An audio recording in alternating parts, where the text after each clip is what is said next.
This video is proudly sponsored by Gamersgate. Download games anytime, anywhere. Visit Gamersgate.com.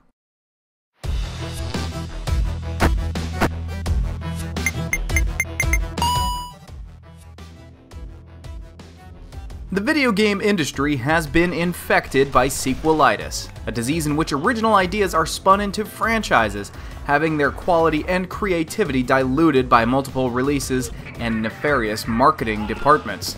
Despite the seemingly incurable outbreak, there exists a secret treasure trove of games who have somehow slipped through the cracks of time. They are aching to have their seed planted in the fertile land that is the current video game market, either to further refine a remarkable concept or to repolish a past gem to current-day luster. Welcome to the Quickening Chamber. Right, listen up, team. There have been reports of a new player in the underground. We don't know who it is. We know they're organized, motivated, and building a team of henchmen and minions, the like of which the world has never seen before. This person is attempting to become an evil genius.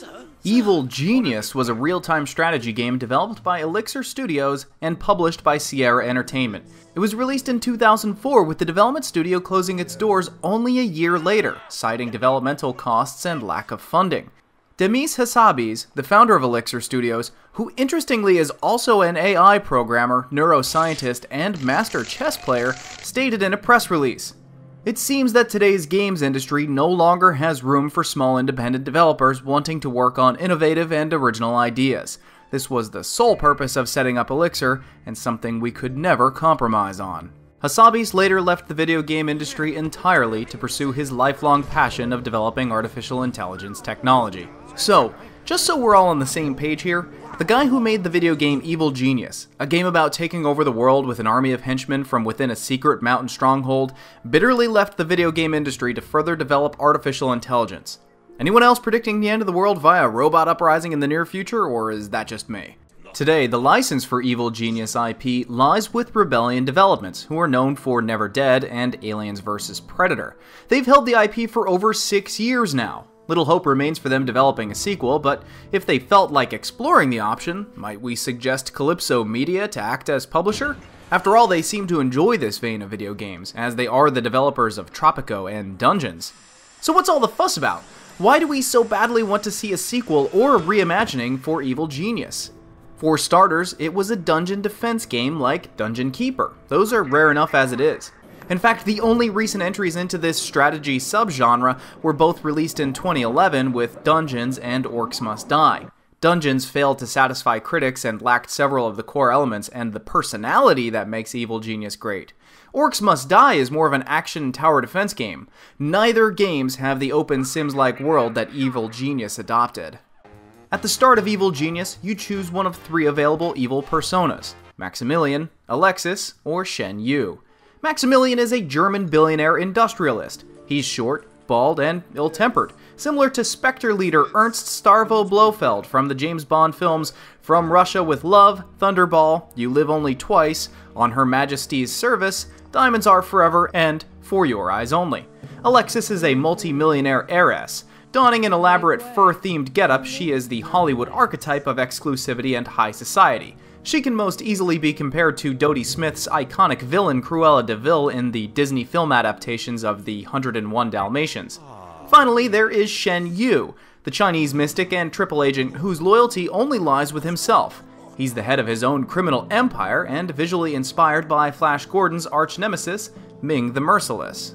After selecting a villain, you're issued the objective of building your first secret underground lair.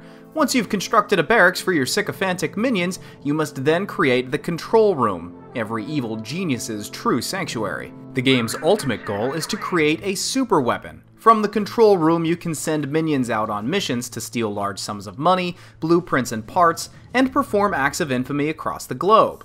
The interface is reminiscent of Risk, or at times to the Assassin World missions within Assassin's Creed Brotherhood and Revelations. But instead of waging all-out war, you have to direct your minions to steal from the major nations of the world while avoiding the forces of justice. Each mission requires specific minions to accomplish the given task, which helps you create and explore the different uses of the different minion types. As the construction options open up more, you can build security rooms, power facilities, recreational lounges, training rooms, laboratories, studies, and more. Finally, you can build an inner sanctum for your evil self where you can monitor the entire base. Performing acts of infamy through the world domination screen gains you notoriety and attracts attention to the island. This unlocks further missions and, in turn, nets you more profit along with more powerful artifacts. However, notoriety comes at a price. The forces of justice, different agencies from around the world, will attempt to foil your evil plans. Once operatives of these agencies start snooping around your island, you're going to have to start defending it. The first line of defense against these pesky spies is a good cover operation. Tourists will start showing up on the island, looking for adventure, beauty, and tropical recreation. To prevent them from stumbling upon your secret base, you can build a hotel resort to keep them occupied. This will also help fool the forces of justice. If your cover operation doesn't solve the problem of overly curious tourists and agents, your henchmen and minions are more than happy to lend a hand. Or fist. Violence might cause a panic among the tourists and further raise your notoriety. Enemy agents will freely go about their business, gathering intelligence and destroying your base unless you tag them for either assassination, capture, or indoctrination. Only after tagging a target, your minions will react to their presence. Keeping track of all the agents at all times can be nearly impossible later in the game, which is why building elaborate traps becomes essential. Traps are triggered by sensors you place in the environment, making it important to carefully plan the placement of both traps and sensors. As the forces of justice send better agents to your island, you will have to upgrade your security. More experienced agents can easily evade your basic sensors and security cameras. There are plenty of varied and fun traps to use, some of which are so violently ingenious they could have only been thought up by a true evil mastermind.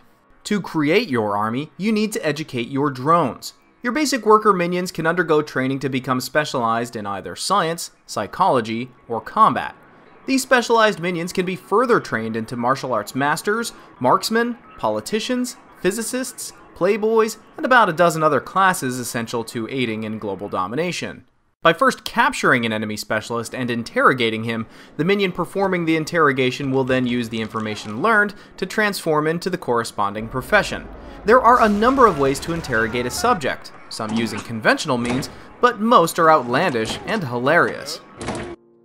Even today, 8 years after its release, Evil Genius still looks good, though without modification it doesn't support widescreen monitors. It has a cel-shaded stylized look, sophisticated and colorful that helps mask its age. Flexing its parodic muscles, Evil Genius has some of the funniest animations we've ever seen, with the interrogations being a particularly high point. It has a fantastic jazz soundtrack, creating a classic spy movie atmosphere. You'll find yourself lingering on the pause screen just to hear the remainder of the smooth jazz tracks. As much as we love it, however, Evil Genius isn't a perfect game. In fact, it's far from it. You have to micromanage everything to a frustrating degree. Keeping your minions happy and loyal can be a real chore, not to mention all the damned tagging of enemy agents. Furthermore, the AI sometimes acts counterproductively, sending valuable minions dangerously outside the safety of the underground base, only to perform menial tasks, while basic low-level worker minions stand idle. Tweaking traps and trap layouts is hard enough without having your minions triggering them, losing countless to the needless slaughter. The difficulty also has a tendency to increase exponentially, even though your arsenal of countermeasures doesn't. Super agents dispatched by the forces of justice periodically arrive to foil your schemes. They can't die, but can be temporarily incapacitated and captured. Ultimately, though, they'll escape and continue to wreak havoc on your base. This wouldn't be such an issue if they left the island for longer periods, or if your evil genius was able to imprison them for much longer. As time progresses, more and more of them arrive, and most rarely leave your island paradise, becoming permanent thorns in your side. The world domination screen, where you perform unconventional fundraising and acts of infamy, could also stand to see some upgrades. Mainly, we would have liked to be more involved. As it is, you basically order minions to perform a mission and watch the progress bar count down. That's why we really want a sequel though, or at the very least a reimagination of the original. If Evil Genius was a more refined game, we'd happily play that until the end of our days and never consider the prospect of a sequel. It's the potential of it that has us bursting with anticipation and hope. The possibilities of what can be created with the Evil Genius blueprints are nearly endless. We are certain of one thing. We want a game with the same wit and personality, where you play an evil mastermind plotting world domination, and you have to defend your home base using a combination of minions and maniacal traps. The concept and gameplay of Evil Genius was built on solid ground, but ultimately, it caved in under what amounts to a few relatively small issues that were left unaddressed. A brave developer who wanted to expand on this idea wouldn't have to innovate much to reach perfection with the formula that Evil Genius has already put in place. The theme, gameplay, and core concepts of the game are universally understood and appreciated. We'd love to see this modern classic revitalized so we can once again sweep the world under the darkness of our kitschy but diabolical plans.